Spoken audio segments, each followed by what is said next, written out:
ومن سيئات أعمالنا من يهده الله فلا مضل له ومن يضلله فلا هادي له ونشهد أن لا إله إلا الله وحده لا شريك له ونشهد أن محمدا عبده ورسوله أما بعد قال الله تبارك وتعالى في القرآن المجيد والفرقان الحميد فأعوذ بالله من الشيطان الرجيم بسم الله الرحمن الرحيم وما أرسلناك إلا رحمة للعالمين صدق الله العظيم وصدق رسوله النبي الأمين المتين المبين المعين الكريم ونحن على ذلك لمن الشاهدين والشاكرين والحمد لله رب العالمین۔ آئیے سب سے پہلے بارگاہ رسالت میں درود پاک کا نذرانہ پیش کیجئے اور پڑھیں بآواز بلند اللہ رب محمد صلی اللہ علیہ وسلم نحن عباد محمد صلی اللہ علیہ وسلم صلاة و سلام علیک یا رسول اللہ صلی اللہ تعالی علیہ وسلم۔ حضرات، آئیے کچھ عرض و معروض سے پہلے درود پاک کے تعلق سے کچھ باتیں سماعت کریں۔ اللہ رب العزت کلام پاک میں ارشاد فرماتا ہے ان اللہ وملائکتہ یصلون علی النبی، کہ بے شک اللہ اور اس کے فرشتے نبی اکرم صلی اللہ تعالی علیہ وسلم پر درود بھیجتے ہیں۔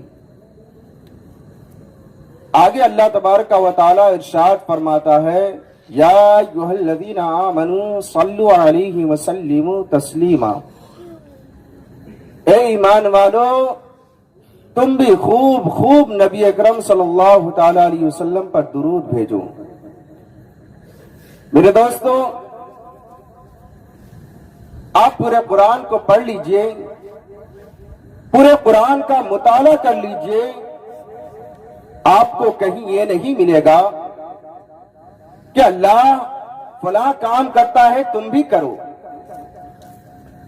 کہیں آپ کو یہ نہیں ملے گا کہ اللہ نماز پڑھتا ہے تم بھی پڑھو۔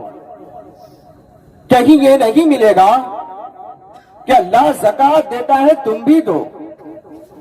کہیں یہ نہیں ملے گا کہ اللہ حج کرتا ہے تم بھی کرو۔ کہیں یہ نہیں ملے گا کہ اللہ روزہ رکھتا ہے تم بھی رکھو۔ کہیں یہ نہیں ملے گا کہ اللہ عبادت کرتا ہے تم بھی کرو۔ لیکن میرے دوستو، جب باری آئی اپنے نبی پر درود پڑھنے کی، جب باری آئی اپنے نبی پر درود بھیجنے کی، جب باری آئی اپنے نبی پر درود پڑھوانے کی، جب باری آئی اپنے نبی پر درود بھیجوانے کی، تو اللہ رب العزت ارشاد فرماتا ہے یا ایھا الذین آمنوا صلوا علیہ وسلموا تسلیما، اے ایمان والو تم بھی خوب خوب نبی اکرم صلی اللہ تعالی علیہ وسلم پر درود بھیجو۔ میرے دوستو، کچھ کام ایسے ہیں جو صرف اللہ کرتا ہے، ہم نہیں کر سکتے۔ رزق اللہ دیتا ہے، ہم نہیں دے سکتے۔ موت اللہ دیتا ہے، ہم نہیں دے سکتے۔ زندگی اللہ دیتا ہے، ہم نہیں دے سکتے۔ لیکن کچھ کام ایسے ہیں جو ہم کرتے ہیں، اللہ اس سے پاک ہے۔ نماز ہم پڑھتے ہیں، اللہ اس سے پاک ہے۔ روزہ ہم رکھتے ہیں، اللہ اس سے پاک ہے۔ حج ہم کرتے ہیں، اللہ اس سے پاک ہے۔ عبادت ہم کرتے ہیں، اللہ اس سے پاک ہے۔ لیکن ایک ایسا کام ہے جو خود رب کائنات کرتا ہے، اس کے فرشتے کرتے ہیں، اور اس کام کو کرنے کا حکم اپنے بندوں کو دیتا ہے، تو وہ ہے نبی پر درود پڑھنا۔ آئیے نبی پر درود پڑھتے ہیں۔ اللہ رب محمد صلی اللہ علیہ وسلم نحن عباد محمد صلی اللہ علیہ وسلم صلاۃ و سلام علیک یا رسول اللہ صلی اللہ تعالی علیہ وسلم۔ حضرات، اللہ تبارک و تعالی نماز کیوں نہیں پڑھتا؟ اللہ تبارک و تعالی زکوٰۃ کیوں نہیں دیتا؟ اللہ تبارک و تعالی حج کیوں نہیں کرتا؟ اللہ تبارک و تعالی درود کیوں پڑھتا ہے؟ تو میرے دوستو، اللہ تبارک و تعالی نماز پڑھتا نہیں، پڑھواتا ہے۔ کیوں؟ اس لیے کہ نماز کا تعلق عبادت سے ہے اور اللہ عبادت سے پاک ہے۔ اللہ تبارک و تعالی زکات دیتا نہیں، دلواتا ہے۔ کیوں؟ اس لیے کہ زکات کا تعلق عبادت سے ہے اور اللہ عبادت سے پاک ہے۔ اللہ حج کرتا نہیں، کرواتا ہے، اس لیے کیونکہ حج کا تعلق عبادت سے ہے اور اللہ عبادت سے پاک ہے۔ اللہ عبادت کرتا نہیں، کرواتا ہے۔ کیوں؟ کیونکہ اللہ تبارک و تعالی عبادت سے پاک ہے۔ لیکن اللہ تبارک و تعالی درود کیوں پڑھتا ہے؟ تو میرے دوستو، اللہ تبارک و تعالی درود پڑھتا بھی ہے اور پڑھواتا بھی ہے۔ کیوں؟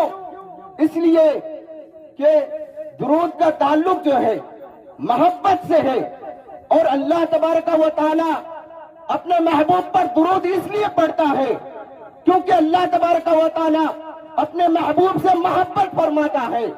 اس لیے اللہ تبارک و تعالی اپنے محبوب پر درود پڑھتا بھی ہے اور پڑھواتا بھی ہے۔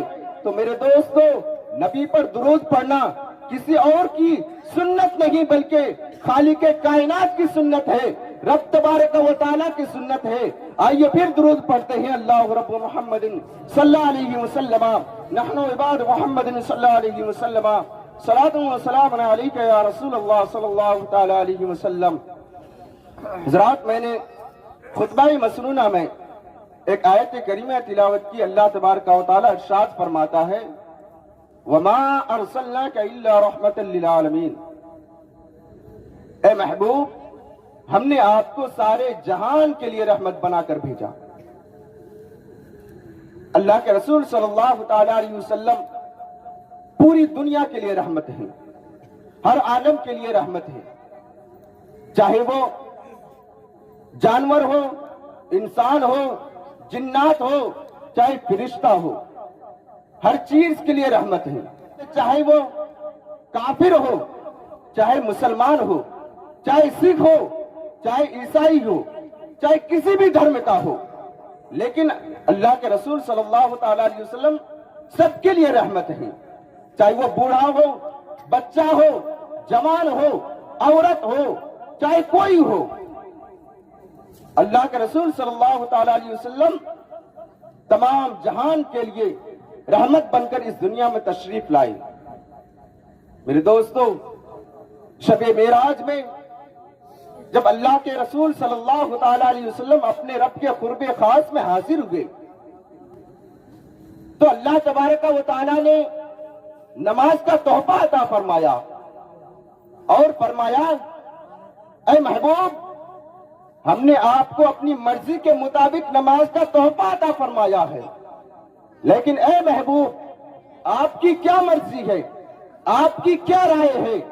اللہ کے رسول فرماتے ہیں، اے پروردگار، الصالحون للہ والطالحون لی، اے پروردگار، میری نیکوکار امت کو تو لے لے اور میری گناہگار امت کو میرے حوالے فرما۔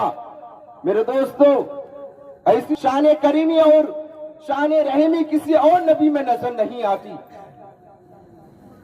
کہ نیکوکاروں کو اللہ کے حوالے فرما رہے ہیں اور گناہگاروں کو اپنے دامن میں چھپا رہے ہیں۔ اللہ کے رسول نے ایسا کیوں کیا؟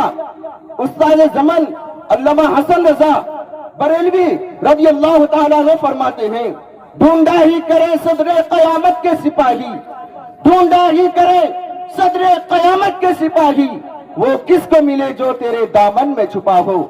میرے دوستو، جب اللہ تبارک و تعالیٰ نے اپنے محبوب پر یہ آیت کریمہ وَإِن مِّنكُمْ إِلَّا وَارِدُهَا، جب یہ آیت کریمہ اپنے محبوب پر نازل فرمائی، یعنی اس کا مطلب ہے کہ تم میں سے کوئی ایسا نہیں جس کا گزر پل صراط پر نہ ہو۔ جب اللہ کے رسول پر یہ آیت کریمہ نازل ہوئی تو اللہ کے رسول صلی اللہ تعالی علیہ وسلم غم امت میں رونے لگے۔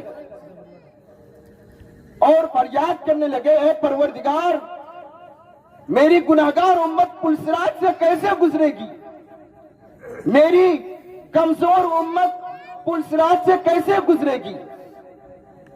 میرے دوستوں، اللہ کے رسول صلی اللہ تعالی علیہ وسلم عرض کرتے ہیں، اے پروردگار میری لاچار امت پلسرات سے کیسے گزرے گی، وہ پلسرات جو بال سے زیادہ باریک اور تلوار سے زیادہ تیز اور 500 برس کا راستہ ہے۔ اے پروردگار میری امت اس پلسرات سے کیسے گزرے گی جس کے نیچے جہنم ہے۔ عرض کرتے کرتے اللہ کے رسول صلی اللہ تعالی علیہ وسلم رونے لگتے ہیں، اتنا روتے ہیں کہ آپ کا دامن تر ہو جاتا ہے۔ اسی حالت میں اللہ کے رسول صلی اللہ تعالی علیہ وسلم اٹھتے ہیں اور مدینہ کے قریب ایک پہاڑ جس کا نام جبل طلا ہے، اس پہاڑ کے ایک غار میں جا کر بیٹھ کر اپنے سر مبارک کو سجدے میں رکھتے ہیں اور فریاد کرتے ہیں، عرض کرتے ہیں، رب حبلی امتی، رب حبلی امتی، یعنی اے پروردگار میری امت کو میرے حوالے فرما، میری امت کو میرے حوالے فرما۔ ادھر مدینے میں کوہرام مچ گیا، مدینے کی گلیاں سونی ہو چکی ہیں، تمام صحابہ پریشان ہیں کہ آخر اللہ کے رسول صلی اللہ تعالی علیہ وسلم کہاں تشریف لے گئے۔ تمام صحابہ نے ادھر ادھر دیکھا لیکن اللہ کے رسول کہیں نہیں مل پائے۔ وہ صحابہ اکرام جن کو اللہ کے رسول صلی اللہ تعالی علیہ وسلم کی زیارت کے بغیر چین نہیں ملتا تھا، تو وہ صحابہ اکرام جو اللہ کے رسول صلی اللہ تعالی علیہ وسلم کو دیکھے بغیر نہیں رہ سکتے تھے، وہ تمام صحابہ پریشان ہو گئے کہ آخر اللہ کے رسول کہاں تشریف لے گئے۔ تمام صحابہ پریشان ہیں۔ اسی حال میں حضرت ابو ہریرہ رضی اللہ تعالیٰ عنہ فرماتے ہیں، میری حالت تو ایسی ہو گئی تھی جیسے ایک دیوانہ کی ہوتی ہے۔ حضرت ابو ہریرہ فرماتے ہیں کہ اسی حالت میں 3 دن گزر گئے لیکن اللہ کے رسول صلی اللہ تعالی علیہ وسلم کا پتہ نہیں چل سکا۔ حضرت ابو ہریرہ فرماتے ہیں کہ ایک دن میں اللہ کے رسول صلی اللہ تعالی علیہ وسلم کو تلاش کرنے کے لیے جنگل کی طرف نکل پڑا کہ راستے میں ایک چرواہے سے ملاقات بھی۔ چرواہے سے میں نے پوچھا، اے چرواہا بتا کیا تو نے اللہ کے رسول صلی اللہ تعالی علیہ وسلم کو دیکھا ہے، کیا تو نے میرے آقا علیہ الصلوۃ والسلام کو دیکھا ہے؟ چرواہا جواب دیتا ہے، میں نے تمہارے آقا علیہ الصلوۃ والسلام کو نہیں دیکھا، میں نے تمہارے رسول کو نہیں دیکھا۔ حضرت ابو ہریرہ رضی اللہ تعالیٰ عنہ روتے ہوئے آگے بڑھتے ہیں۔ وہ چرواہا حضرت ابو ہریرہ رضی اللہ تعالیٰ عنہ کے حال زار کو دیکھ کر کہتے ہیں کہ میں نے تمہارے نبی کو تو نہیں دیکھا ہے، میں نے تمہارے آقا کو تو نہیں دیکھا ہے، لیکن سامنے والے غار میں کوئی ایسا پھوٹ پھوٹ کر رو رہا ہے جس کی وجہ سے میری بکریوں نے چلنا اور چلنا بند کر دیا ہے۔ 3 دن ہو گئے ہیں، نہ کچھ کھاتی ہے نہ پیتی ہے اور اپنے گردنوں کو جھکائے ہوئے اسی غار کی طرف چلی جاتی ہے۔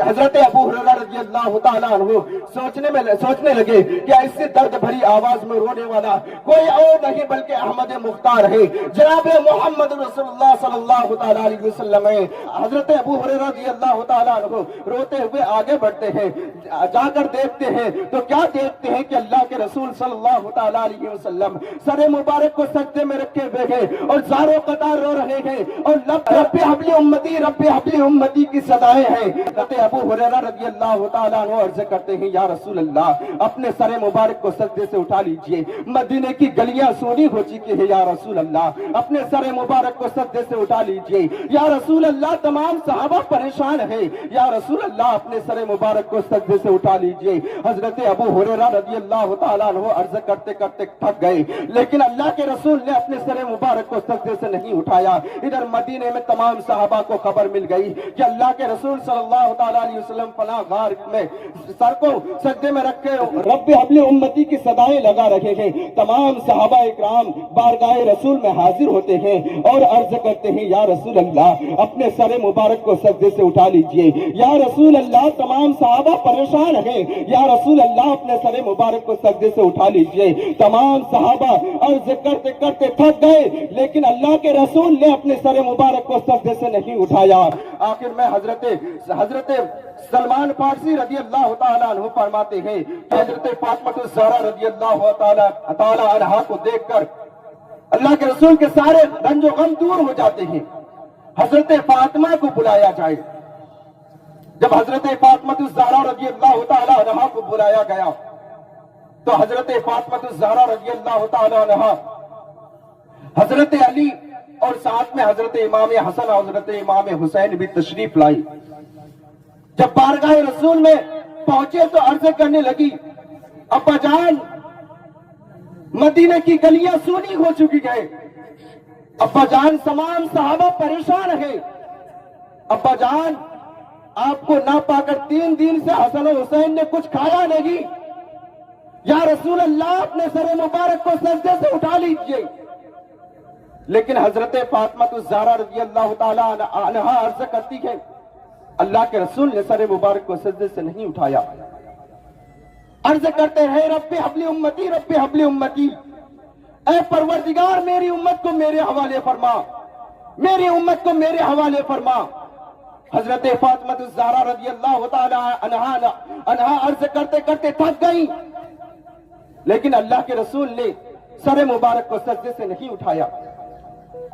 آخر میں حضرت فاطمۃ الزہرا رضی اللہ تعالی عنہا عرض کرتی ہے ابا جان اگر آپ نے آج سر مبارک کو سجدے سے نہیں اٹھایا تو آج فاطمہ بھی سجدہ کرنے جا رہی ہے. میرے دوست کون فاطمہ؟ وہی فاطمہ کہ جب لمبی لمبی راتوں میں خدا کی بارگاہ میں سر کو سجدے میں جھکاتی گئے تو ایک سجدہ پورا نہیں ہوتا، پوری رات گزر جاتی ہے. اور حضرت فاطمۃ الزہرا رضی اللہ تعالی عنہا عرض کرتی ہے اے پروردگار تو نے اتنی چھوٹی رات بنائی کہ تیرے محبوب کی بیٹی فاطمہ دل کھول کر ایک سجدہ بھی نہیں کر سکتی.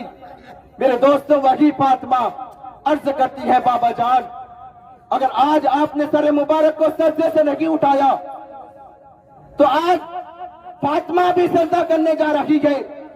لیکن یاد رکھیے گا فاطمہ بھی سر کو سجدے سے اس وقت تک نہیں اٹھائے گی جب تک قیامت نہ آ جائے. اتنا سننا تھا کہ اللہ کے رسول صلی اللہ تعالی علیہ وسلم نے سر مبارک کو سجدے سے اٹھایا اور فرمانے لگے اے بیٹی فاطمہ اگر تو ضد نہ کرتی تو میں اس وقت تک سر کو سجدے سے نہیں اٹھاتا جب تک اللہ تبارک و تعالی میری پوری امت کی بخشش نہ فرما دیتا. اللہ اکبر.